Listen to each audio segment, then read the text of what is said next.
இந்த சம்மர் வெயில எப்படி ஆரோக்கியமா நல்ல புத்துணர்ச்சியோட சமாளிக்கிறதுன்னு நம்மளோட பாரம்பரிய சித்த மருத்துவம் என்ன சொல்லுதுங்கறத பத்தி தான் இப்ப பார்க்க போறோம். கோடை காலம் வந்தாச்சு, வெயிலும் கொளுத்த ஆரம்பிச்சிடுச்சு. இந்த கடுமையான வெயில சமாளிக்க உங்க உடம்பு உண்மையிலே தயாரா இருக்கா? இதுதான் இப்போ முக்கியமான கேள்வி. வாங்க இதுக்கான பதில தேடலாம்.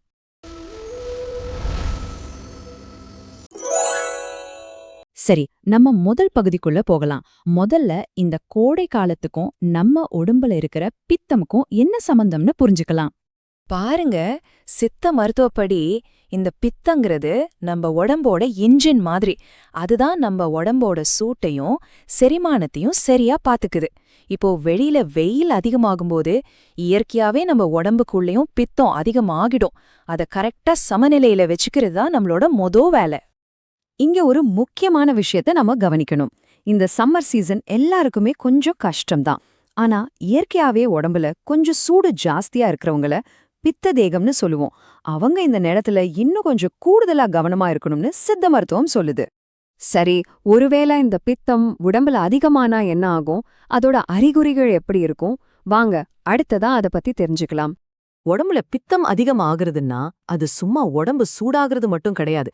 அதனால வர பிரச்சனைகளை பாருங்க.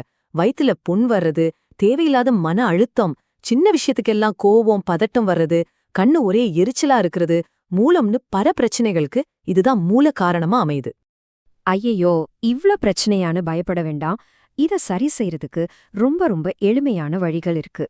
முதல்ல நாம எந்தெந்த சாப்பாட்டை தவிர்க்கணும்னு பார்க்கலாம். ஆக இங்கதான் நம்ம ரொம்ப கவனமா இருக்கணும். உப்பு, புளிப்பு, காரம், இந்த 3 சுவைகளுக்குமே உடம்புல சூட்ட, அதாவது பித்தத்தை அதிகப்படுத்துற குணம் இருக்கு. அதனால இந்த கோடை காலத்துல இந்த 3 சுவைகளையும் முடிஞ்ச அளவுக்கு சாப்பாட்டுல குறைச்சிக்கிறது ரொம்ப நல்லது. நம்மள் பல பேருக்கு டீ, காஃபி இல்லாம ஒரு நாள் போகாது இல்லையா? பரவாயில்ல. ஆனா இந்த சம்மர்ல அத காலையில மட்டும் வச்சுக்கோங்க. சாயங்காலமோ ராத்திரிலையும் குடிக்கும்போது அது உடம்பு சூட்டை இன்னும் அதிகப்படுத்தி நம்மளோட தூக்கத்தை கூட கெடுத்துடும். ஓகே, எதையெல்லாம் தவிர்க்கணும்னு இப்ப பார்த்தாச்சு. அடுத்து நம்ம உடம்ப குளிர்ச்சியா வச்சுக்கிறதுக்கு என்னென்ன உணவுகளை சேர்த்துக்கலான்னு பார்க்கலாம் வாங்க. தினமும் கண்டிப்பா ஒரு இளநீர் குடிங்க.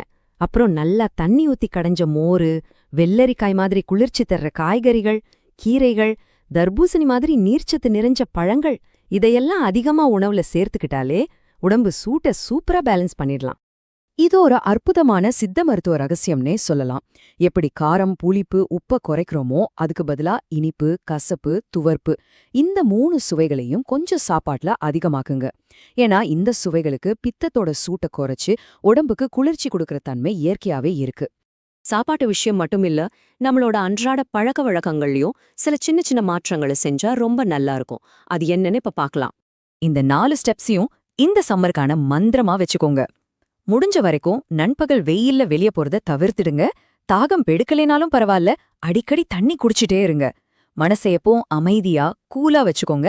அப்புறம் உடம்ப குளிர்ச்சியா பராமரிக்கிறதுல கவனம் செலுத்துங்க. இதெல்லாம் ரொம்ப ரொம்ப அவசியம். சுருக்கமா சொல்லணும்னா, கோடை காலத்துல பித்தம் அதிகமாகிறது ஒரு இயற்கையான விஷயம்தான். அதை பார்த்து நாம பயப்பட தேவையே இல்ல. நம்மளோட சாப்பாட்லயும் பழக்க வழக்கங்களையும் சின்ன சின்ன மாற்றங்களை செஞ்சாலே போதும். அதை ரொம்ப சுலபமா நம்ம கட்டுப்பாட்டுல வச்சுக்க முடியும். கடைசியா சித்த மருத்துவத்தோட இந்த ஆழமான ஒரு சிந்தனையோட முடிச்சுக்கலாம். நோய் வந்ததுக்கப்புறம் அதுக்கு வைத்தியம் பார்க்கறத விட அந்த நோய் வராமலே நம்மள பாதுகாத்துக்கிறது தான் மிகச் சிறந்த சிகிச்சை. இந்த கோடை காலத்தை நாம எல்லாரும் ஆரோக்கியத்தோடும் மகிழ்ச்சியோடும் கடப்போம். நன்றி.